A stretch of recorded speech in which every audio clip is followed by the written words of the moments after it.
नमस्कार. लढाई लोकसभेची एक मागोवा या आपल्या इलेक्शन ट्रॅकरमध्ये तुमचं स्वागत.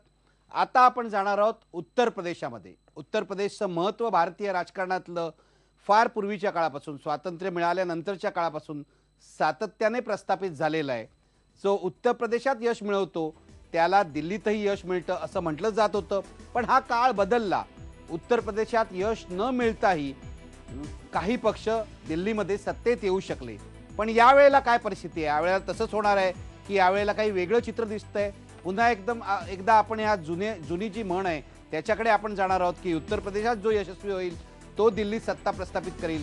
हे होणार आहे का? याचा मागोवा आपण या उत्तर प्रदेशच्या सर्वेमध्ये घेणार आहोत. सर्वे कसा केला, त्यामध्ये काय काय तपशील आहे मी तुम्हाला सांगणार आहे. पण नेहमीप्रमाणे पहिल्यांदा जातोय सुहास पळशीकरांकडे. पळशीकर सर, उत्तर प्रदेशचं महत्त्व काय सांगाल? एक राज्य नाही आहे उत्तर प्रदेश हे खरं तर ती अनेक राज्य असल्यासारखे आहे आणि त्यामुळे तिथे 80 जागा तर आहेतच, पण त्याच्यामध्ये जी अंतर्गत विविधता आहे त्याच्यामुळे एका भागात जेव्हा एखादा पक्ष निवडून येतो तेव्हा दुसऱ्या भागात तो पक्ष येतोच असं नाही. 80च्या दशकामध्ये काँग्रेसने उत्तर प्रदेशावरती बऱ्यापैकी राज्य केलं. त्याच्या आधी सुद्धा उत्तर प्रदेशामध्ये काँग्रेसचा वरचष्मा राहिला आणि त्याच्यानंतर काँग्रेस तिथे जी भुईसपाट झाली ती अजूनपर्यंत तिथे काँग्रेस उठू शकत नाहीये, उभी राहू शकत नाहीये, अशी उत्तर प्रदेशातली परिस्थिती आहे. आणि त्यामुळे तुम्ही आता जे म्हणालात की उत्तर प्रदेशात ज्याला बहुमत मिळतं तो राज्य करतो देशावरती, काँग्रेसने 91 ते 96 जेव्हा देशावर राज्य केलं त्यावेळेला उत्तर प्रदेशात काँग्रेस आतोनात विकलांग होती, हे आपण लक्षात ठेवलं पाहिजे. गेली 10 वर्ष सुद्धा देशामध्ये राज्य करणाऱ्या काँग्रेसला उत्तर प्रदेशामध्ये अजिबात हातपाय पसरता आले नाहीत. ही तिथल्या काँग्रेसच्या एकूण संघटनात्मक वाटचालीची फार मोठी मर्यादा राहिलेली आहे. उलटीकडे मात्र भारतीय जनता पक्षाचं जर आपण पाहिलं तर असं दिसतं की उत्तर प्रदेशात यश मिळतं तेव्हा भाजप दिल्लीच्या यशासाठी जास्त तयार होतो, जास्त त्याला सोपं जातं. आणि ज्या वेळेला उत्तर प्रदेशात भाजप मार खातो त्यावेळेला भाजपला देशाच्या राजकारणामध्ये फारसं यश मिळत नाही. त्यामुळे भाजपच्यासाठी उत्तर प्रदेश आत्ता निश्चितपणे अत्यंत महत्त्वाचं राज्य आहे. भाजपच्यासाठी उत्तर प्रदेश निश्चितपणे महत्त्वाचं राज्य आहे. आता आपण जाऊया सर्वेकडे. सुरुवात करूया सर्वेच्या मेथडॉलॉजी पासून. बघा पडद्यावर सर्वेचा कालावधी 17 ते 23 फेब्रुवारी. 39 मतदारसंघात हा सर्वे करण्यात आला. 3,500 मतदार यात भाग घेतील अशी अपेक्षा होती. प्रत्यक्ष भाग घेतला 2,860 मतदारांनी. पुढे जाऊया. कोणत्या पक्षाला किती टक्के मतं मिळू शकतात हे बघा. पडद्यावर बारकाईने बघा. बिहारमध्ये भाजपची जशी आगेकूच होत होती तशीच ती उत्तर प्रदेशात दिसते. आपल्या ताज्या सर्वेनुसार 36% मतं भाजपला मिळत आहेत. जानेवारी महिन्यातल्या सर्वेमध्ये ती 38% होती, 2% कमी झाली आहेत. पण 2009 म्हणजे 5 वर्षापूर्वी जेव्हा लोकसभा निवडणूक झाली त्या तुलनेमध्ये ही मतं नेमकी दुप्पट आहेत. त्यावेळेला 18% मतं पडली होती भाजपला, आता 36% मतं त्यांना पडताना दिसत आहेत. या मतांच्या प्रमाणामध्ये त्यांना जागाही मिळणार आहेत का हे पाहणं मनोरंजक ठरेल. समाजवादी पक्ष बघा. समाजवादी पक्षाला 23% मतं पडली होती गेल्या म्हणजे 2009च्या लोकसभा निवडणुकीत, आता ती 22% आहेत. जवळजवळ तेवढीच आहेत, 1% कमी झाली होती, पण फार काही फरक दिसत नाहीये मोठा. आपल्या मागच्या सर्वेमध्ये ती 17%वर आली होती, पण ती आता मेकअप केली आहेत. समाजवादी पक्षांनी भरून काढलेली आहेत. बहुजन समाज पक्षाला 17% मतं. बहुजन समाज पक्षाच्या मतांमध्ये घट झालेली दिसते. 28% मतं होती 2009ला, ती आता 17%वर आलेली आहेत. काँग्रेसची मतं सुद्धा घटलेली आहेत, 18%वरून 13%वर आलेली आहेत 5 वर्षामध्ये. आम आदमी पक्षाचा उत्तर प्रदेशात फारसा प्रभाव नाही आहे. आपल्या सर्वेनुसार पश्चिम उत्तर प्रदेशमध्ये त्यांचा थोडासा प्रभाव आहे, पण बाकी भागामध्ये फार या पक्षाचं अस्तित्व नाही आहे. त्यांना 5% मतं पडत आहेत, इतरांना 13%. आणि इतरांना 13% मतं पडली होती गेल्या सर्वेमध्ये 2009च्या लोकसभा निवडणुकीच्या वेळेला. आता पडत आहेत 60% मतं. पण सगळ्यात लक्षणीय म्हणजे भाजपला गेल्या लोकसभा निवडणुकीपेक्षा दुप्पट मतं मिळण्याची शक्यता आहे. आणि समाजवादी पक्षाची मतं जी आहेत ती 22%वर आलेली आहेत. बसपा काँग्रेसची मतं घटलेली आहेत. पुढे जाऊया. जातीनिहाय मतं बघा. भारतीय जनता पक्षाला कोणत्या जातीची किती मतं मिळू शकतात? ताज्या सर्व्हेनुसार ब्राह्मणांची 62% मतं, राजपुतांची 54%, जाटांची 45% आणि मागासवर्गाची 48%. आपल्या गेल्या सर्व्हेनुसार ब्राह्मणांची 66% मतं होती भाजपला, राजपुतांची 57%, जाटांची 60% आणि मागासवर्गांची 49%. पण एकूण ब्राह्मण, राजपूत, जाट आणि मागासवर्ग यांची भरघोस मतं भाजपला मिळताना दिसतात. पुढे जाऊया. मुस्लिमांची मतं कुणाला मिळणार हा उत्तर प्रदेशातला कळीचा प्रश्न आहे. अजूनही या समाजामध्ये समाजवादी पक्षाचं प्रभुत्व दिसतंय. समाजवादी पक्ष बघा, या ताज्या सर्व्हेनुसार मुसलमानांची 47% मतं त्यांना मिळू शकतात. आपल्या जानेवारीतल्या सर्व्हेनुसार ही 33% आली होती, पण भरून काढलेली आहेत 2 महिन्यामध्ये समाजवादी पक्षाने. काँग्रेसला 24% मतं मिळतात मुसलमानांची आपल्या सर्व्हेनुसार. गेल्या वेळेला ती 29% होती. भारतीय जनता पक्षाला 13% मतं मिळू शकतात, गेल्या वेळेला ती 15% होती. आम आदमी पक्षाला 9% मतं मिळू शकतात, गेल्या वेळेला ती 6% होती. बसपाला 6% मतं यावेळेला मिळू शकतात, गेल्या वेळेला ती 8% होती. पण समाजवादी पक्षाला सर्वाधिक म्हणजे 47% मुसलमानांची मतं मिळू शकतात. पुन्हा एकदा चर्चेला सुरुवात करूया आपण. मी सुरुवात करतोय पुन्हा पळशीकरांपासून. पळशीकर, एकूण ही मतांची टक्केवारी म्हणजे जी शक्यता आहे ती आपण दिलेली आहे. बिहारप्रमाणेच भारतीय जनता पक्षाने उत्तर प्रदेशातही मुसंडी मारलेली दिसते. 2009च्या निवडणुकीच्या तुलनेमध्ये दुप्पट मतं मिळताना त्यांना दिसत आहेत. काय कारण सांगाल याची?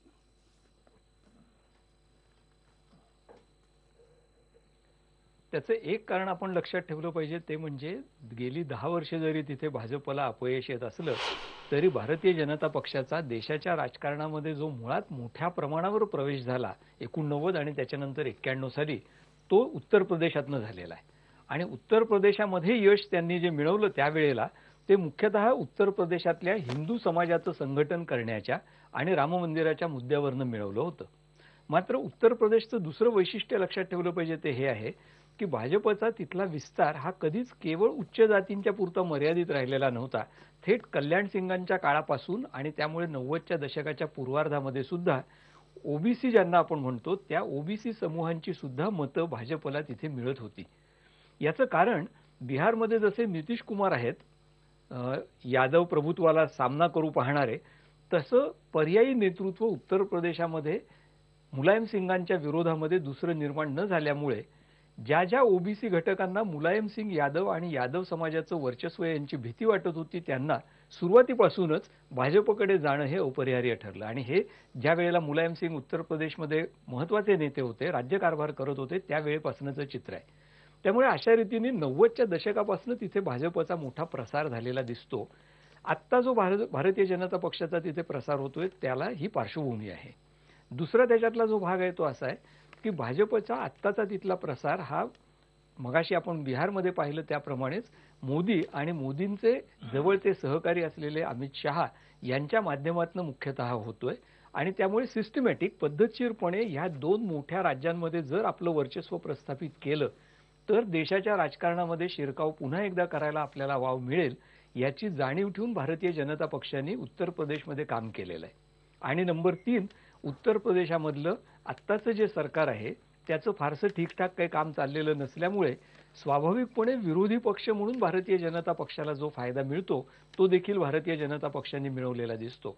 अशा विविध कारणांमुळे भारतीय जनता पक्षाची तिथे परत एकदा आगेकूच होऊन 90च्या दशकात म्हणजे 98-99 मध्ये ज्या प्रकारे त्यांना तिथे यश मिळालं होतं त्या दिशेने त्यांची वाटचाल चाललेली आहे.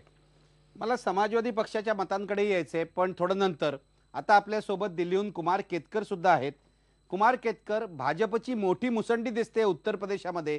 2009च्या तुलनेमध्ये दुपटीने मतं वाढलेली आहेत, 18 पासून 36 पर्यंत आलेली आहेत. आता आपण ऐकलं पळशीकर काय म्हणाले, तुमचं काय विश्लेषण आहे? नाही, बरोबर आहे, त्यांनी मुसंडी मारलेली आहे आणि कदाचित ते ह्याच्याही पुढे जाऊ शकतील किंवा त्यांना जर 40 जागा उत्तर प्रदेशात आणि 20 जागा बिहारमध्ये मिळाल्या तर मोदी पंतप्रधान होण्याचा मार्ग खुला होतो. 2 मुद्दे आपण इथे लक्षात ठेवले पाहिजेत. ते हे की उत्तर प्रदेशच्या मुळे होणारा पंतप्रधान आतापर्यंत हा उत्तर प्रदेशातलाच होता. पंडित नेहरू असतील, लालबहादूर शास्त्री असतील, चरण सिंग असतील किंवा एका अर्थाने वाजपेयी सुद्धा असतील, हे सगळे उत्तर प्रदेशातलेच, उत्तर प्रदेशमधून आलेले. इंदिरा गांधी, राजीव गांधी हे सो उत्तर प्रदेशातलेच, रायबरेली, अमेठी वगैरे. पहिल्यांदा अशी घटना घडते की गुजरातचा मुख्यमंत्री, गुजरातचा प्रतिनिधी आणि त्याचा अगदी निकटचा सचिव किंवा त्याचा निकटचा सहकारी अमित शहा हे दोघे गुजरातमधनं युपीमध्ये आलेले आहेत, गुजरातमधनं उत्तर प्रदेशात आलेले आहेत.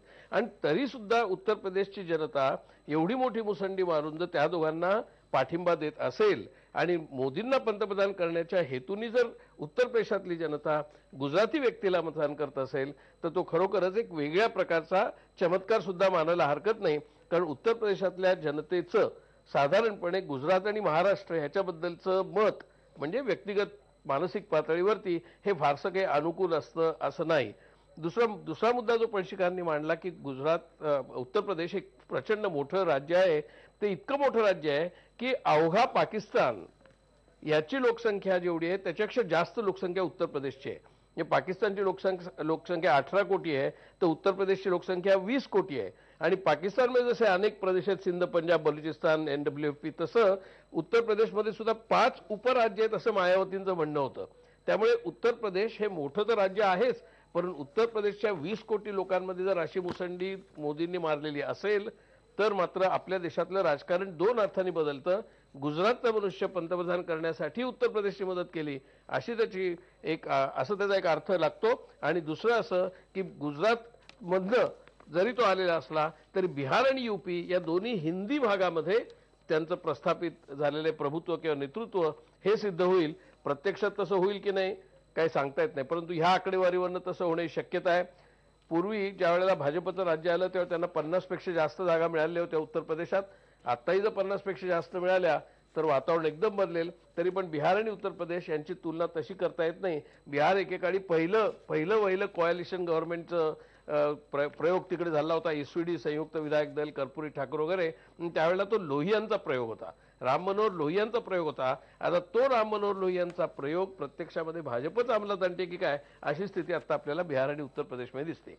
मला यावर प्रफुल्ल केतकर तुमची प्रतिक्रिया घ्यायची आहे. गुजरातचा राजकारणी पंतप्रधान व्हावा म्हणून उत्तर प्रदेशाची मतं कारणी लागतायत असं कुमार केतकर म्हणतायत. हे खूप इंटरेस्टिंग आहे, त्यांचं जे निरीक्षण आहे ते. तुम्हाला काय म्हणायचं त्याविषयी? नाही, तेच म्हटले त्या पद्धतीने. खरं तर आधीचे पंतप्रधान जे उत्तर प्रदेशमधनं झाले ते तरी खरंच उत्तर प्रदेशमधले होते का असा वेगळ्या अर्थाने आपण म्हणू शकतो. परंतु मला असं वाटतं की त्याहीपेक्षा महत्त्वाचा मुद्दा असा आहे की पळशीकर सर म्हटले तसं भारतीय जनता पक्षाचा मुळात तिथे संघटनात्मक पाया मोठा होता, परंतु त्या प्रमाणामध्ये सीट्समध्ये कन्व्हर्जन करता येणं भारतीय जनता पक्षाला गेल्या 10-15 वर्षात जमत नव्हतं. त्याला अनेक कारणं होती. परंतु मायावतींचं सरकार ज्याच्यावर खूप मोठ्या प्रमाणावर भ्रष्टाचाराचे आरोप झाले ते अनुभवल्यानंतर मोठ्या अपेक्षेने समाजवादी पक्षाला मतं उत्तर प्रदेशमधल्या जनतेने दिली आणि पुन्हा एका जातीचं ढोंगी धर्मनिरपेक्षतेचं आणि प्रभुत्वाचं गुन्हेगारीचं राजकारण जेव्हा समाजवादी पक्ष करायला लागला तेव्हा पुन्हा जी जातींची एक प्रकारची युती सामाजिक स्तरावर घडायला अपेक्षित होतं ती संघटनात्मक पातळीवर करणं भारतीय जनता पक्षाला शक्य झालं. म्हणजे कल्याण सिंगांचं परत येणं, उदित राज भारतीय जनता पक्षामध्ये येणं हे सगळे केवळ सांकेतिक नाही आहेत, तर त्याचे खूप मोठे बदल उत्तर प्रदेशामध्ये होत आहेत, त्याचं हे लक्षण आहे. त्याचबरोबर अनेक प्रसंग असे उत्तर प्रदेशामध्ये घडत गेले की ज्याचा परिणाम असा झाला की भारतीय जनता पक्षाशिवाय कुठलाही सक्षम पर्याय आज उत्तर प्रदेशमधल्या जनतेसमोर उभा राहताना दिसत नाही. म्हणजे काँग्रेसकडे संघटना नाही. खरं तर उत्तर प्रदेशमधला गेल्या लोकसभेचा अनुभव बघता काँग्रेसला ज्या जागा मिळालेल्या होत्या त्यावरून असं सहज आपल्याला म्हणता येतं की विधानसभेमध्ये कोणालाही मतदान केलं तरी लोकसभेला मतदान करताना उत्तर प्रदेशमधला एक वर्ग हा स्थैर्यासाठी, केंद्रामधल्या स्थैर्यासाठी मतदान करतो. नाहीतर आजची काँग्रेसची संघटना बघता तिथे 21 जागा मिळण्याचं काहीच कारण काँग्रेसला उत्तर प्रदेशात नव्हतं. तर त्याचाही एक फायदा भारतीय जनता पक्षाला उत्तर प्रदेशामध्ये मिळताना दिसतो. परंतु या सगळ्या गोष्टींबरोबर प्रादेशिक तिथे पक्ष म्हणून उदयाला आलेल्या मायावतींचा बहुजन समाज पक्ष असेल किंवा समाजवादी पार्टी असेल यांच्याकडनं पूर्णतः झालेला अपेक्षाभंग, भारतीय जनता पक्षाने आपला पाया मजबूत करत तिथे पुन्हा नव्याने उभारलेली संघटना आणि त्याच्या आधारावर नवीन जाती समूहांना आपल्याबरोबर जोडणं, त्यांचा विश्वास संपादन करणं आणि त्याला जोडून ज्या उत्तर प्रदेशमधल्या गेल्या 1.5-2 वर्षामधल्या अनेक घटना आहेत अखिलेश यादवांचं सरकार आल्यानंतरच्या, त्याच्यावरनं एक प्रकारचा असंतोष आणि या सगळ्या मायावती आणि मुलायम सिंग दोघंही काँग्रेस बरोबर आहेत आणि दोघंही काँग्रेसच्या विरोधात पण आहेत, अशी एक विचित्र परिस्थिती उत्तर प्रदेशमध्ये आली आणि त्याचा एक परिणाम म्हणून देखील आपल्याला भारतीय जनता पक्षाला तिथे खूप मोठी संधी मिळताना दिसते. आपण एक ब्रेक घेऊया आणि चर्चा पुढे नेऊया. ब्रेक नंतर पण आपण नरेंद्र मोदींची लोकप्रियता उत्तर प्रदेशात काय आहे हेही बघणार आहोत आणि मोदींनी उत्तर प्रदेशातून निवडणूक लढवावी का या प्रश्नाला काय उत्तर मिळतंय तेही पाहणार आहोत. ब्रेक नंतर पुन्हा भेटूया.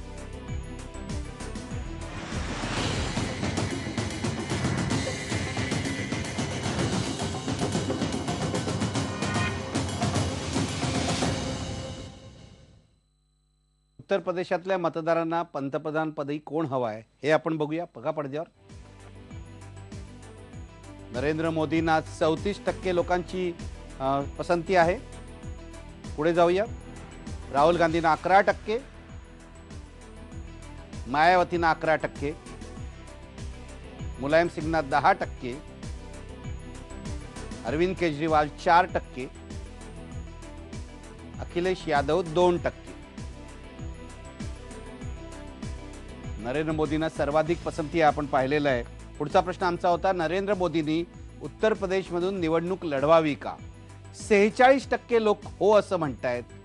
46% लोकांना वाटतंय की त्यांनी निवडणूक लढवावी. 25% नाही म्हणतायत. 29% माहीत नाही असं म्हणतायत. कोणत्या निवडणूक पूर्व आघाडीला पाठिंबा मिळू शकतो? सपा आणि काँग्रेसला कौल दिलाय 22% लोकांनी. बसप आणि काँग्रेसला कौल दिलाय तेवढ्याच म्हणजे 22% लोकांनी. मी चर्चेला पुन्हा सुरुवात करतोय. मला प्रफुल्ल केतकरांकडे जायचंय. प्रफुल्ल केतकर, उत्तर प्रदेशातून नरेंद्र मोदींनी निवडणूक लढवावी असं 46% मतदारांना वाटतंय. पण मला तुम्हाला प्रश्न विचारायचा आहे की उत्तर प्रदेशातून निवडणूक लढवण्याचा हा अट्टाहास का? पूर्वी इंदिरा गांधींनी अशी निवडणूक लढवली होती, एकदा दक्षिण भारतातून आणि उत्तर भारतातून. काय प्रस्थापित करायचं आहे नरेंद्र मोदींना?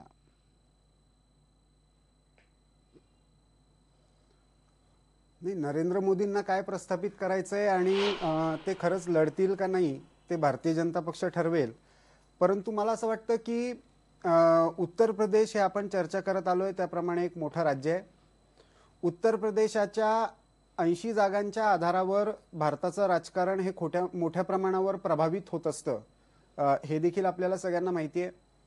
आणि त्यामुळे पंतप्रधान पदाचे उमेदवार तिथून लढलेत तर त्याचा एक पक्ष संघटना मजबूत करण्याची जी प्रक्रिया चालू झाली आहे त्याला एक मोठं पाठबळ मिळू शकतं असं कदाचित पक्षाला वाटत असावं.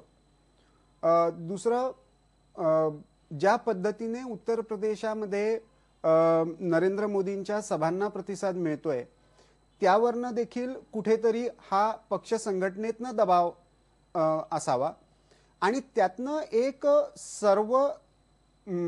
मान्य सर्वसमावेशक अशा पद्धतीने नेतृत्व प्रस्थापित करण्याची कदाचित त्यांना त्यातनं संधी मिळावी, या सर्व दृष्टिकोनातून पक्षाने तसा विचार केला असावा असं मला वाटतं. परंतु त्या बाबतीत अजून निर्णय झालाय का नाही मला देखील माहिती नाही. परंतु लोकांची तशी इच्छा असेल आणि पक्ष संघटनेतनं दबाव असेल तर कदाचित पक्ष तसाच निर्णय घेईल. मला हेच कुमार केतकरांना विचारायचं आणि दीक्षित सरांकडे जायचंय. कुमार केतकर, मगाशी तुम्ही जे म्हणत होतात गुजरातमधला राजकारणी उत्तर प्रदेशच्या मतांच्या आधारे दिल्लीत पंतप्रधान होऊ शकतो हे यावेळेला दिसणार आहे. नरेंद्र मोदी उत्तर प्रदेशातून निवडणूक लढवतील का नाही अजून माहीत नाही, पण लढवली तर आपली अखिल भारतीय प्रतिमा प्रस्थापित व्हावी म्हणून ज्या प्रकारे इंदिरा गांधींनी केलं तसाच हा प्रयत्न असेल का? तसाच तो प्रयत्न दिसतोय. आणि दुसरा तो भाग त्याचा असा आहे की त्या प्रयत्नाला जोड हे नाही म्हटलं, कितीही जरी भारतीय जनता पक्षाने नाही म्हटलं तरी हिंदू मुस्लिम हे जे परिमाण आहे आपल्या राजकारणाचं काही भागात विशेषतः, ते परिमाण सुद्धा आता नरेंद्र मोदी वापरू इच्छित आहेत. मुझफ्फरनगरच्या दंगलीनंतर जो एक हिंदू मुस्लिम डिव्हाइड ज्याला म्हणतो, हिंदू मुस्लिम विभाजन, मानसिकतेचं विभाजन आपल्याला दिसलं, त्याचा परिणाम मोठ्या प्रमाणावरती उत्तर प्रदेशमध्ये झाला. तोपर्यंत तिथले जे जाट लोक होते ते प्रामुख्याने काही भाजपच्या बाजूचे नव्हते, ते कधी अजित सिंगच्या बाजूनी, कधी काँग्रेसच्या बाजूनी, असे निरनिराळ्या लोकांच्या बाजूनी असायचे. परंतु मुझफ्फरनगरच्या दंगलीनंतर मात्र जाट समाजाने ज्या प्रकारे हिंदुत्ववादी भूमिकेला पाठिंबा दिलेला आहे. त्याच्यावरनं अमित शहा काय किंवा नरेंद्र मोदी या दोघांनी त्यातलं हिंदू मुस्लिम हा विभाजन डोक्यात धरून उत्तर प्रदेशवर ठरवलेलं आहे. परंतु मगाचा मुद्दा बरोबर आहे की त्यांना आपण काही गुजराती नेतृत्व करत नाही, आपण संपूर्ण देशाचं नेतृत्व करतोय. आपण काही केवळ गुजरातचे मुख्यमंत्री नाही, जसं परवाच्या भाषणामध्ये मुलायम सिंग नरेंद्र मोदींचा उल्लेख सारखा गुजरातचे मुख्यमंत्री म्हणून करत होते.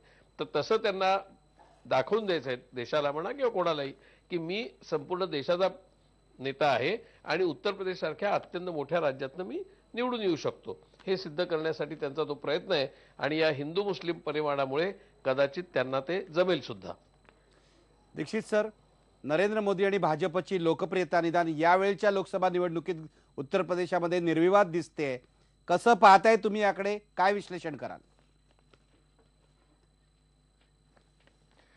मला असं वाटतं की उत्तर प्रदेशच्या निवडणुकीचं राजकारण हे एकाच वेळेला कलाही आहे आणि शास्त्रही आहे. हे दोन्ही गोष्टी त्याच्यामध्ये आहेत. म्हणजे हे मी अशासाठी म्हणतो की नितीन गडकरी जेव्हा राष्ट्रीय अध्यक्ष होते भारतीय जनता पक्षाचे, तेव्हा उत्तर प्रदेश विधानसभेच्या निवडणुका झाल्या. त्यावेळेला ते 4थ्या क्रमांकावरती गेले होते भारतीय जनता पक्षाचे लोक. असं असताना ते आत्ता असं का दिसतंय या प्रश्नाचं विश्लेषण करताना आता केतकरांनी जो विश्लेषण केलं की मुझफ्फरनगरच्या दंगलीचा, त्याच्यातला एक भाग असा आहे की जवळपास 52 लोक त्या दंगलीमध्ये मरण पावले. 52 पैकी 46 हे मुस्लिम होते आणि 6 फक्त हिंदू होते किंवा जाट होते असं म्हणूया. आता याचा फटका सर्वाधिक मुलायम सिंगांना बसला. भाजपने अतिशय नियोजनबद्धरित्या मुलायम सिंग हे मुस्लिमांचं रक्षण करू शकत नाहीत याचा उत्तम प्रचार केला त्यांनी. शिवाय दुसरीकडे महत्वाची गोष्ट काय, उत्तर प्रदेश सारख्या राज्यामध्ये किंवा कुठल्याही राज्याचं विश्लेषण करताना आपण जाती धर्माचं हे असं होईल असं होईल असं म्हणतो, तेव्हा आपल्याला किंवा कोणाही जबाबदार माणसाला सगळे लोक जाती धर्मावर आधारित मतदान करतात असं काय म्हणायचं नसतं. जे वास्तव दिसतं तेवढं फक्त सांगायचं असतं. आपण पाहिलं की जेव्हा अमित शहा पहिल्यांदा तिथे गेले, जूनमध्ये मोदींच्या नेतृत्वाची घोषणा झाल्यानंतर 1 महिन्याभरात ते तिथे गेले. ते पहिल्यांदा अयोध्येच्या त्या राम मंदिराच्या तिथे गेले आणि त्यांनी खाली उतरून सांगितलं की राम मंदिर कुठल्याही परिस्थितीत होणारच. त्याच्यानंतर नरेंद्र मोदींच्या गेल्या 2-3 महिन्यामध्ये 8 मोठ्या जाहीर सभा झाल्या उत्तर प्रदेशमध्ये. तिथं ते फारसं बोलले नाहीत. उलट कल्याण सिंगांसारख्या माणसाला त्यांनी परत पक्षामध्ये घेतलं आणि राष्ट्रीय उपाध्यक्ष केलं. तेव्हा उत्तर प्रदेशचं जे एक वेगळं सामाजिक समीकरण आहे त्याच्यामध्ये आपण लालजी टंडन, कलराज मिश्रा हे जी पारंपरिक नेतृत्व भाजपचं पाहत होतो त्यांची काही फार नावं येताना दिसत नाहीत. किंबहुना त्याच्यातून त्यांनी सूचित असंच केलेलं आहे भाजपनी की परंपरेने ज्यांनी उत्तर प्रदेशचा गड आपापल्या कुवतीनुसार सांभाळला, वाढवला, त्यांच्यापेक्षा साहसवादी, आक्रमक आणि धोरणात्मक असे काही डावपेच आखण्याची क्षमता ही नरेंद्र मोदींमध्ये जास्त आहे. आणि त्याच्यासाठी तंत्रज्ञान म्हणा, त्याच्यासाठी मेळावे किंवा सभा आयोजण्याचं नवं तंत्र जे अवलंबलं जात आहे की जे लोकांच्या मनावरती परिणाम करतं. त्यामुळे उत्तर प्रदेशचा परंपरेच्या पद्धतीने विचार न करता हे जातीपातींचं धर्माचं जे राजकारण आहे, जिथे आपण दुबळे आहोत तिथे आपण समर्थ कसं व्हायचं आणि जिथे विरोधक समर्थ आहेत तिथं त्यांना दुबळे कसं घडवता येईल याचं गणिताचं एक शास्त्र असतं आणि ते अमित शहांना जास्त चांगलं कळतंय असं दिसतंय. त्यामुळे अमित शहा यांनी केलेल्या प्रयत्नांना आणि दंगलीसारख्या किंवा हे मुलायम सिंग यादवांच्या पक्षामध्ये जे काही म्हैस वगैरे हे सगळं जे काही झालं याच्यातून त्यांचं पुष्कळ हसं झालेलं आहे. त्यामुळे समाजवादी पक्ष आणि मायावती यांना विधानसभेला आणि लोकसभेला टक्केवारी जवळपास सारखी असते मतांची, पण जागांमध्ये फरक पडतो. ह्याचं कारण ह्याच्यामध्येच आहे आणि मला असं वाटतं की उत्तर प्रदेशमध्ये फार चांगल्या प्रमाणावरती मतांची टक्केवारी वाढवण्याची योजना भारतीय जनता पक्ष, संघ परिवार यांनी उत्तम प्रकारे केलेली आहे. आणि तुम्ही बघितलं असेल की मुलायम सिंगांनी मुझफ्फरनगरच्या दंगलीनंतर सर्व मंत्र्यांना आपापल्या मतदारसंघात जाऊन मुस्लिमांच्या बैठका घ्यायला लावल्या, मुस्लिमांना विश्वास द्यायला लावला, म्हणून मुस्लिमांचा विश्वास गेल्या महिन्या 1.5 महिन्यात वाढलाय. बरोबर आहे. त्याच्यावर दीक्षित सर त्याच्यावर मला बोलायचं आहे पुढच्या सेगमेंटमध्ये, पण त्याआधी मला पळशीकरांना हा प्रश्न विचारायचा आहे.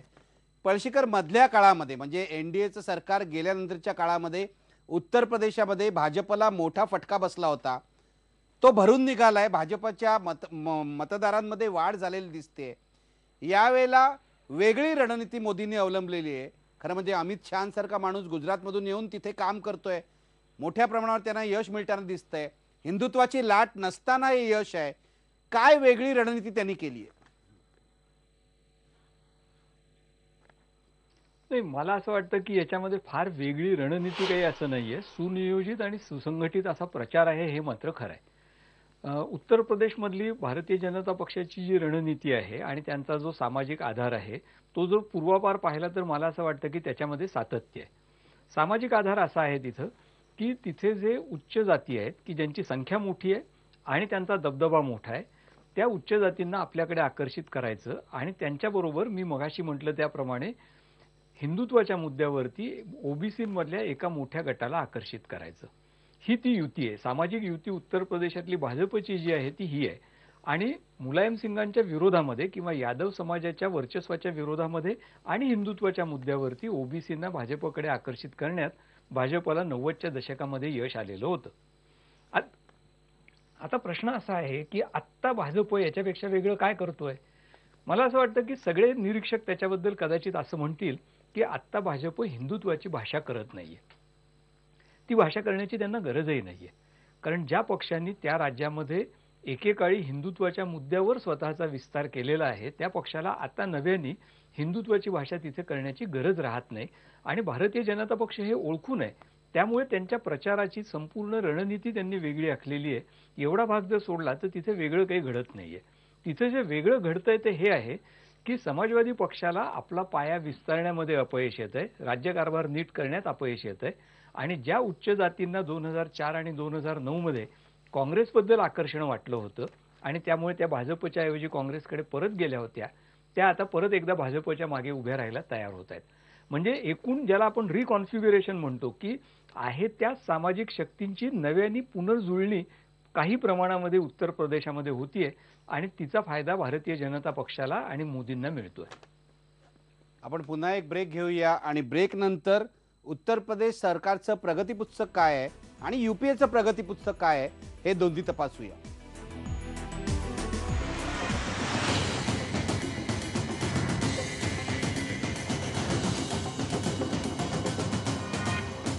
आता बघूया उत्तर प्रदेश सरकारचं प्रगती पुस्तक. बघा पडद्यावर, अखिलेश यादव यांच्या सरकारची काय कामगिरी आहे हे आता आपण बघणार आहोत. एकूण ही कामगिरी काय बरी दिसत नाहीये.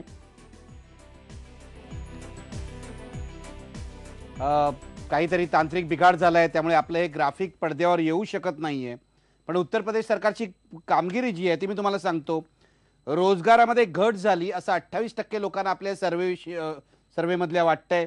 गुन्हेगारीच्या प्रमाणात वाढ झाली असं 57% लोकांना वाटतंय. जातीय हिंसाचार वाढला असं 49% लोकांना वाटतंय. गुंडगिरी वाढली असं 61% लोकांना वाटतंय. हिंदू मुस्लिम बंधुभाव हा कमी झाला असं वाटतंय 24% लोकांना. उत्तर प्रदेशचा जो विकास आहे त्याविषयी सुद्धा लोक समाधानी दिसत नाहीयेत. तुम्ही बघा पडद्यावर, आता हे ग्राफिक आलंय पडद्यावर, बघू शकता तुम्ही. ही सगळी आकडेवारी जी आहे मी आत्ताच जी तुम्हाला सांगितली. रोजगारात घट झाली असं 28% लोकांचं म्हणणं आहे. गुन्हेगारीचं प्रमाण वाढलं असं 57% लोकांचं म्हणणं आहे. जातीय हिंसाचार वाढला असं 49% लोकांचं म्हणणं आहे. गुंडगिरी 61% लोकांना वाढल्याची दिसते. हिंदू मुस्लिम बंधुभाव कमी झाला असं 24% लोकांना वाटतंय.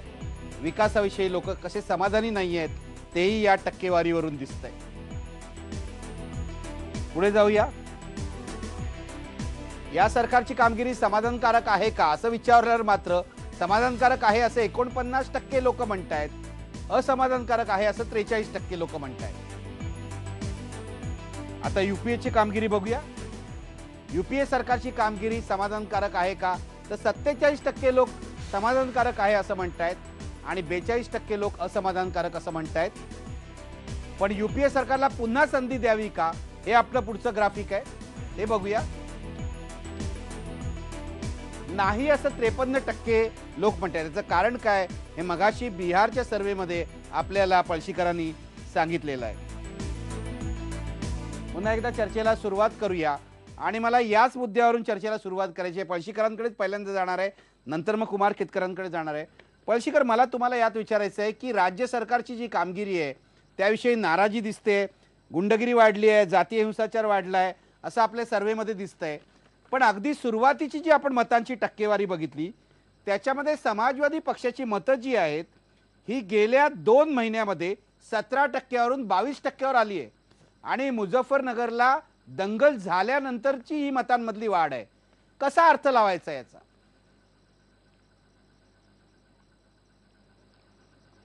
नाही, मला असं वाटतं की सामाजिक ध्रुवीकरण ज्या काळामध्ये होत असतं त्या काळामध्ये लोकांचा निवड करत असतानाचा निर्णय आणि एखाद्या सरकारचं किंवा त्याच्या कामगिरीचं मूल्यमापन याच्यामध्ये लोक काहीसा फरक करतात याचा मी पुनरुच्चार करेन. आणि त्यामुळे मत कुणाला देणार असं विचारल्यानंतर कुणाला मत द्यायचं नाही हे ठरलेलं असल्यामुळे आणि आपले कोण आणि आपले कोण नाहीत हे एकदा ठरलं की त्याप्रमाणे माणसं मत द्यायचा निर्णय करतात. पण त्याचबरोबर जर असं विचारलं की यांची कामगिरी कशी आहे तर त्यावेळेला मात्र मूल्यमापन असं असतं की यांची कामगिरी फारशी चांगली नाही किंवा ठीकठाक आहे. हे अशा प्रकारचं ज्याला म्हणूयात आपण हा राजकीय विवेक असतो. हा खरं तर प्रत्येक नागरिक, प्रत्येक मतदार आणि आपल्या रोजच्या चर्चेमध्ये सुद्धा आपण हा विवेक करत असतो की आपल्याला माहिती असतं की हा पक्ष काही फारसा चांगला नाही, पण दुसऱ्या कुठल्या तरी पक्षाच्या तुलनेमध्ये जर निवड करायची झाली तर मी या पक्षाची करीन किंवा करणार नाही, अशी ही मानसिक प्रक्रिया असते. दुसरं असं असतं की ही सगळी आकडेवारी जी आहे ती सर्वेक्षणातली आकडेवारी कशी समजून घ्यायची याच्याबद्दल नेहमीच पेच असतात. त्याचं हे एक उत्तम उदाहरण आहे. उदाहरणार्थ मी तुम्हाला म्हटलं त्याप्रमाणे लोक जेव्हा असं म्हणतात की आम्ही अमक्याबद्दल समाधानी आहोत तेव्हा त्याला किती महत्त्व द्यायचं. मी असं मानतो की एखाद्या प्रश्नाबद्दल जेव्हा लोक आम्ही समाधानी नाही असं म्हणतात तेव्हा त्याला जास्त महत्त्व द्यायला पाहिजे. म्हणजे जर आकडेवारी सर्वेक्षणाची जी आहे तिचं अचूक वाचन करायचं असेल तर विशेषतः हे जे मूल्यमापनाचे प्रश्न असतात त्यांचं वाचन करत असताना जे लोक नकारात्मक मूल्यमापन करतात ते ठामपणे ते करतायत हे लक्षात घेऊन त्यांच्या मताला महत्त्व आपण जास्त कटाक्षाने दिलं पाहिजे.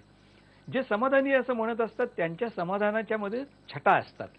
पूर्ण समाधानी आहे, थोडंफार समाधानी आहे, थोडं समाधानी, थोडं असमाधानी आहे. आणि म्हणून मी मगाशी बिहारच्या चर्चेत तुम्हाला म्हटलं त्याप्रमाणे गंमत सांगतो तुम्हाला. आत्ता आपण म्हणत होतो त्याप्रमाणे राज्य सरकारच्या उत्तर प्रदेशच्या कामगिरीबद्दल तुम्ही समाधानी आहात का, याचं एक ढोबळ उत्तर तुम्ही पडद्यावरती दाखवलं की 48-49% लोक म्हणतात की आम्ही समाधानी आहोत. पण त्या लोकांना जर पुढे विचारलं की तुम्ही पूर्णपणे समाधानी आहात म्हणजे भरपूर पुरेसे समाधानी आहात का फारसे समाधानी नाही, तर मात्र फक्त 12% लोक असं म्हणतात की आम्ही पूर्ण समाधानी आहोत. मग आता प्रश्न असा येतो की सर्वेक्षणाची ही आकडेवारी कशी वाचायची. मी त्याला असं उत्तर देईन की पूर्ण समाधानी आहे असं म्हणणारे लोक आणि पूर्णपणे असमाधानी आहे असं टोकाचं विधान करणारे लोक यांचं गुणोत्तर काढायचं आणि एक सेन्स घ्यायचा, एक अंदाज घ्यायचा. तो काय दिसतो अंदाज, तर उत्तर प्रदेशात मला उदाहरणार्थ जो अंदाज दिसतो तो असा की एक माणूस ज्या वेळेला राज्य सरकारच्या कामगिरीबद्दल पुरेसा समाधानी असतो तेव्हा 3 माणसं पुरेशी असमाधान व्यक्त करत असतात. एकाच 3 असं प्रमाण ज्या वेळेला समाधान विरुद्ध असमाधान असतं तेव्हा त्या सरकारचं काही फारसं चांगलं नाही हा त्याच्यातनं आपण अर्थ काढायचा असतो. त्यामुळे सर्वेक्षणाची ही गुंतागुंत जी आहे ती आपल्या छोट्या कार्यक्रमात आपण जरी दाखवू शकत नसलो तरी ती लक्षात ठेवली पाहिजे असं मला वाटतं. मला दुसरा प्रश्न तुम्हाला विचारायचा आहे आणि मग ब्रेक घेऊन कुमार केतकरांकडे जायचंय. दुसरा प्रश्न यात असा आहे की मुस्लिमांची मतं समाजवादी पक्षाला 47% मिळत आहेत, पण दलितांची जी मतं आहेत बसपाला तेवढ्या प्रमाणात मिळत माफ करा, दलितांची मतं जी आहेत ती बसपची घटलेली दिसत आहेत. गेल्या निवडणुकीमध्ये 2009ला 28% मतं होतं बसपची, ती आता 17%वर आली आहेत. बसपच्या या घटीचं कारण काय आहे? नाही, मला असं वाटतं तुम्ही जर कायम गेल्या 10-20 वर्षांमधली सर्वेक्षणांची आकडेवारी आणि बसपाची प्रत्यक्ष मतं यांची तुलना केली तर तुम्हाला एक गोष्ट निश्चितपणे दिसेल, ती अशी की बसपाची सर्वेक्षणामध्ये दिसणारी मतं आणि प्रत्यक्षात बसपाला मिळत असणारी मतं याच्यात नेहमी अंतर असतं आणि ते अंतर बसपाच्या बाजूने असतं, म्हणजे प्रत्यक्षात जास्त मतं मिळतात. याचं कारण असं, आणि पुन्हा तेही एक प्रकारे सर्वेक्षणाचं इंगित आहे, की आपण जेव्हा सर्वेक्षण करायला जातो त्यावेळेला बसपाचा जो उत्तर प्रदेशातला मतदार आहे किंवा इतर ठिकाणचा मतदार आहे आणि इतर कुठल्याही पक्षाचा जितका गरीब आणि आर्थिकदृष्ट्या आणि सामाजिकदृष्ट्या अप्रगत समाज घटकातला मतदार असेल तितकं त्याची आविष्काराची ताकद, त्याची आविष्कार करण्याची शक्ती आणि आत्मविश्वास हा कमी असतो. आणि त्यामुळे जे उत्तर न देणारे लोक असतात त्यांच्यामध्ये अशा समाजाच्या तळागाळातल्या घटकांचं प्रमाण हे नेहमी जास्त असतं. त्यामुळे बसपाच्या बाबतीमध्ये विशेष करून हे आपल्याला दिसतं की त्यांची जी मतं आहेत त्यांचं सर्वेक्षणातल्या अंदाजांमध्ये सहजासहजी रूपांतर होतच असं नाही. त्यामुळे ही जी आकडेवारी दिसते त्याच्यावरती मी आपल्याला असं सुचवीन की तरी सुद्धा बसपाला त्यांच्या स्वतःच्या बालेकिल्ल्यातली बऱ्यापैकी मतं मिळण्याची शक्यता अजूनही शिल्लक राहते. ती आपल्या सर्वेक्षणाने नाकारून चालणार नाही. अगदी. ब्रेक घेऊया आणि ब्रेक नंतर सीट प्रोजेक्शन बघून पुन्हा एकदा चर्चा चालू करूया. ब्रेक नंतर पुन्हा भेटूया.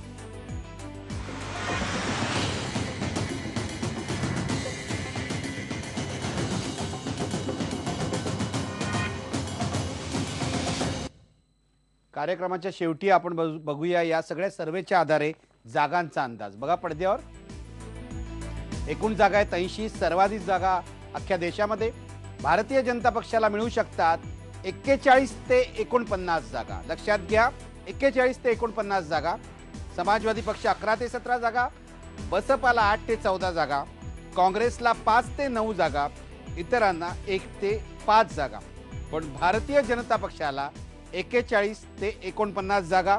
मी सर्व तज्ज्ञांच्या प्रतिक्रिया यावर घेणार आहेत आणि याचा अर्थ काय हे विचारणार आहे. सुरुवात करतोय कुमार केतकर तुमच्यापासून. मला असं वाटतं की या तशा योग्य वाटतात मला. या हे संख्याबळ मला तसं योग्य वाटतंय. परंतु जर आता अधिक असं वाटावं, परंतु एकदा मिळालेले आहेत भारतीय जनता पक्षाला 50 पेक्षा जास्त आणि अशा ध्रुवीकरण झालेल्या काळामध्ये कदाचित भारतीय जनता पक्षाला हे यश मिळू शकेल. मगाशी म्हटल्याप्रमाणे अशा जर जागा भारतीय जनता पक्षाला मिळाल्या तर नरेंद्र मोदींचा पंतप्रधान व्हायचा मार्ग बऱ्याच अंशी खुला होतो. आणि दुसरा आकडा जो त्यांनी दाखवलेला आहे समाजवादी पक्षाचा आणि बसपाचा, हे जे दोन आकडे आहेत त्याबद्दल मला फक्त एकच खरं म्हणजे खुलासा हवा आहे सर्वेक्षण करणाऱ्यांकडनं की मागच्या वेळेला ज्यावेळेला अखिलेश यादवना स्वतःच्या जोरावर पूर्ण बहुमत मिळालं तेव्हा सुद्धा मायावतीला मिळालेली मतं मला वाटतं फार तर 1% कमी होती. आणि तरी सुद्धा आपल्या सिस्टीममध्ये अखिलेश यादवना संपूर्ण बहुमत आणि मायावतींना फक्त 1% कमी मतं मिळून सुद्धा प्रचंड प्रमाणावर पराभव असं दृश्य निर्माण झालं. अशाच प्रकारची आकडेवारीची आणि टक्केवारीची गफलत होऊ शकेल का हे मी आता सांगू शकत नाही. ते कदाचित सर्वेक्षण करणारे सांगू शकतील. त्याचप्रमाणे काँग्रेसला 2009 मध्ये 21 जागा मिळाल्या होत्या आणि तरी सुद्धा त्यांना 2012च्या निवडणुकीमध्ये विधानसभेमध्ये मात्र अत्यंत कमी मिळाल्या. हे सुद्धा कशामुळे ते गणित बिघडलं हे ह्या सर्वेतनं पाठीमागच्या सर्वेच्या आधारे काही निष्कर्ष काढता येईल असं मला वाटत नाही. परंतु एकूण उत्तर प्रदेशची मनस्थिती पाहता पत्रकार म्हणून मला असं वाटतं की हे आकडे बऱ्यापैकी बरोबर असावेत. मी सुहास पळशीकरांकडे जातोय. पळशीकर तुम्हाला याविषयी काय म्हणायचं आहे? नाही, आता कुमार केतकर जे म्हणतात त्याच्यामध्ये मला वाटतं दोन मुद्दे येत आहेत. एक त्याच्यातला मुद्दा जो आहे तो भारतातल्या निवडणूक पद्धतीचा मुद्दा आहे असं मी समजतो की सर्वाधिक मतं ज्याला मिळतात तो उमेदवार निवडून येतो अशी आपल्याकडची पद्धत आहे. आणि त्या पद्धतीमुळे मतांमध्ये जरी फरक फारसा नसला तरी सुद्धा जागांमध्ये फरक पडतो. याचं कारण उदाहरणार्थ बहुजन समाज पक्षाचा त्यांनी उल्लेख केला म्हणून आपण त्याचं उदाहरण घेऊयात की बहुजन समाज पक्ष हा असा पक्ष आहे की जो जिद्दीने जिथे त्याचा फारसा काम नाही आणि फारसा विस्तार झाला नाही तिथे देखील सरसकट उमेदवार उभे करतो. ठिकठिकाणी त्याला मतं मिळतात आणि त्यामुळे तुम्ही जर संपूर्ण राज्य पातळीवरची त्याच्या मतांची टक्केवारी पाहिली तर असं दिसतं की बरीच मतं पडली आहेत, त्या प्रमाणामध्ये जागा मिळत नाहीत. आपल्या मतदानाच्या पद्धतीमध्ये मतांच्या प्रमाणात जागा हे गणित नसतं, त्यामुळे हे होतं. कुमार केतकरांच्या प्रश्नाचा दुसरा भाग असा आहे की हे सर्वेक्षणामध्ये दिसतं का दिसत नाही. त्याला मी मगाशी अंशतः उत्तर दिलेले ते असं की काही वेळेला ते दिसतं काही वेळेला दिसत नाही. उदाहरणार्थ बहुजन समाज पार्टीला मिळणारी मतं जी असतात ती सर्वेक्षणामध्ये जेवढीच्या तेवढी दरवेळेला प्रतिबिंबित होतातच असं नाही. आणि त्याच्या उलट यादवांसारखा जो गट असतो जो समाजामध्ये मुळातच पुढारलेला असतो किंवा उच्चभ्रू समाज जो असतो आणि उच्च जातींचा समाज जो असतो जो मुळातच आधीच खूप बोलका समाज असतो तो ठामपणे ठासून आपली मतं मांडत असल्यामुळे सर्वेक्षणामध्ये त्यांच्या मतांची छाया ही थोडी जास्त गडद पडलेली असते. तिसरा त्यांच्या प्रश्नाचा भाग होता की काँग्रेसचं असं का झालं. मला असं वाटतं की त्याचं उत्तर आपल्याला सगळ्यांना माहिती आहे की उत्तर प्रदेशामध्ये काँग्रेसला स्वतःची अशी कोणतीही सामाजिक आघाडी स्वतःच्या पाठीमागे गेल्या 15-20 वर्षात उभी करता आलेली नाही. मागच्या वेळेला त्यांना जे यश मिळालं त्याला दोन कारणं होती. त्यातलं एक मी म्हटलं त्याप्रमाणे उच्च जाती या काँग्रेसकडे भाजपवरती वैतागून परत आल्या, हे एक कारण होतं. आणि दुसरं, ज्या वेळेला चौरंगी लढती होतात त्यावेळेला स्ट्रॅटेजिक किंवा व्यूहरचनात्मक पद्धतीने काही ठिकाणी उभे केलेले उमेदवार निवडून आणणं पक्षाला सोपं जातं. ते 2009च्या निवडणुकीत काँग्रेसचं झालं. लोकसभा आणि विधानसभा यांचं गणित पूर्णपणे वेगळं असतं, त्यामुळे काँग्रेसला विधानसभेमध्ये मात्र त्या प्रमाणात यश मिळालं नाही. प्रफुल्ल केतकर, कुमार केतकर म्हणतायत नरेंद्र मोदींचा पंतप्रधान पदाचा मार्ग जो आहे तो सुकर झालाय असं उत्तर प्रदेशावरून दिसतंय. 41 ते 49 जागा भाजपचं हे यश जे आहे तुम्हाला काय वाटतंय, कमी आहे, अधिक मिळायला हवं, काय म्हणणं आहे तुमचं?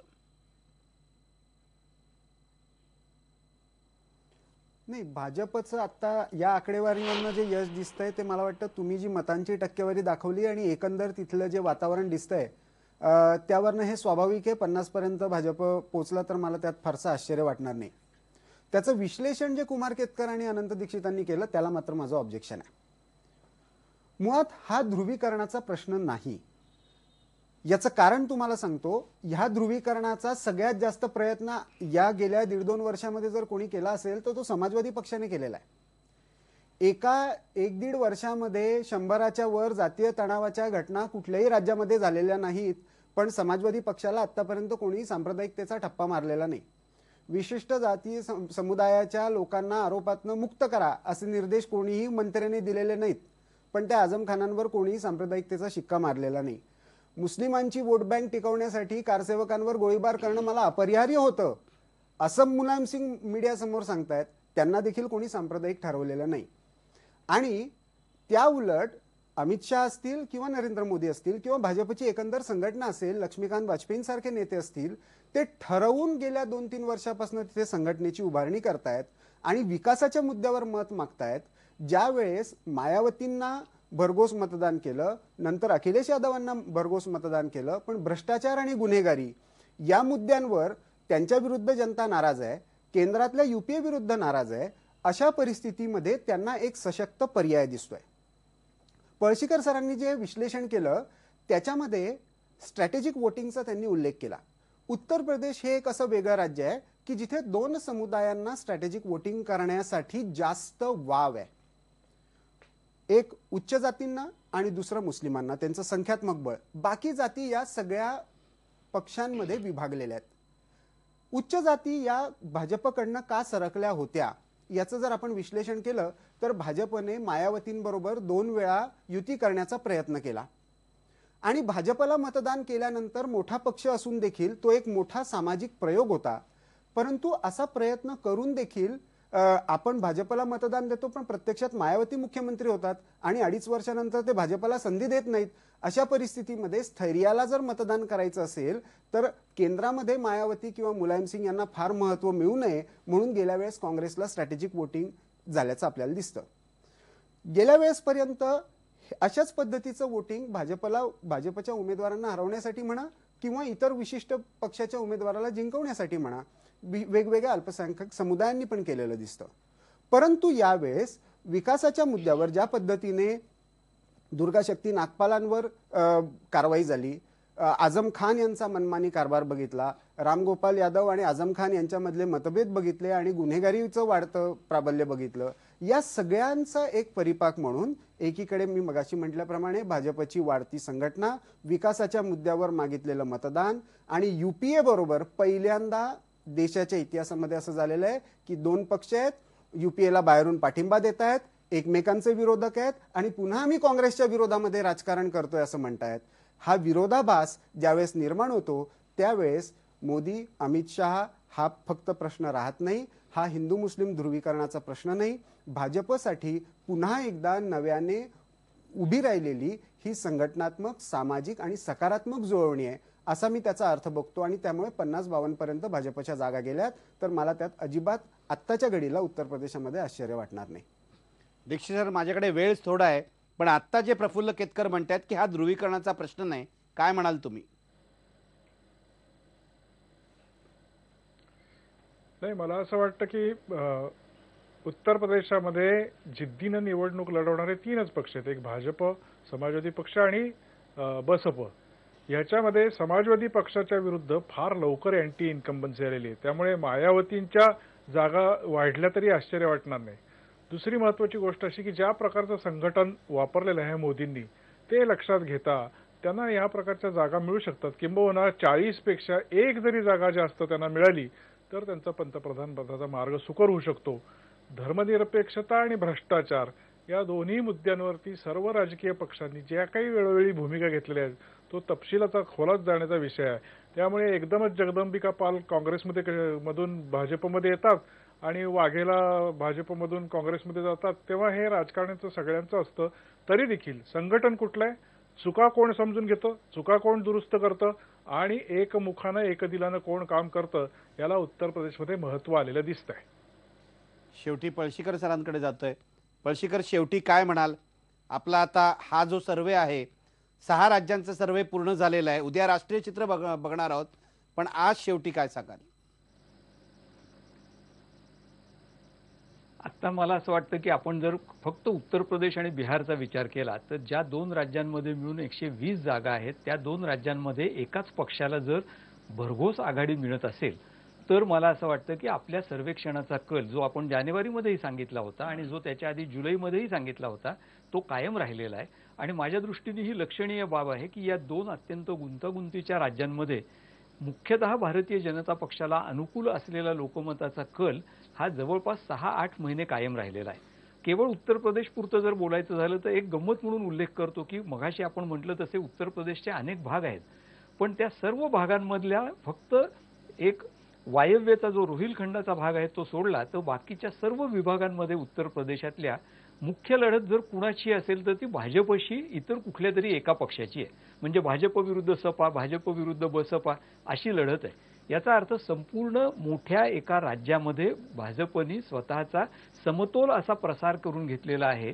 हा त्याच्यातला सगळ्यात माझ्या मते महत्त्वाचा निष्कर्ष आहे. जागा तर सगळेजण म्हणतात त्याप्रमाणे 40 मिळणं 45 मिळणं हा भारतीय जनता पक्षाच्या दृष्टीने फार मोठा विजय असणार आहे. पण त्या विजयाच्या पाठीमागे जे गणित दडलेलं आहे ते हे आहे की संपूर्ण उत्तर प्रदेशवरती भाजपचा कब्जा होण्याची शक्यता आहे आणि तसं जर झालं तर येती निवडणूक ही भाजपच्या दृष्टीने जास्त जास्त सोपी होत जाईल असं आपल्याला म्हणता येईल. अगदी शेवटी पुन्हा एकदा मी सांगतो की उद्या आपण राष्ट्रीय चित्र काय आहे ते बघणार आहोत आणि कोणत्या पक्षाला किती जागा मिळू शकतात. आपण जुलै 2013 पासूनही सर्वे करतोय. हा आपला 3रा सर्वे आहे. खरं तर विधानसभेच्या वेळेला आपण सर्वे केला होता तो धरून म्हणायचं झालं तर 4था सर्वे आहे. सगळ्याच सर्वेमध्ये आपल्याला भारतीय जनता पक्षाची आगेकूच दिसली होती. यावेळेलाही उत्तर प्रदेश आणि बिहारमध्ये तीच दिसते. उद्याच्या राष्ट्रीय चित्रामध्ये ती अधोरेखित होते का हे पाहायचं. उद्या पुन्हा भेटूया. पहा फक्त IBN लोक.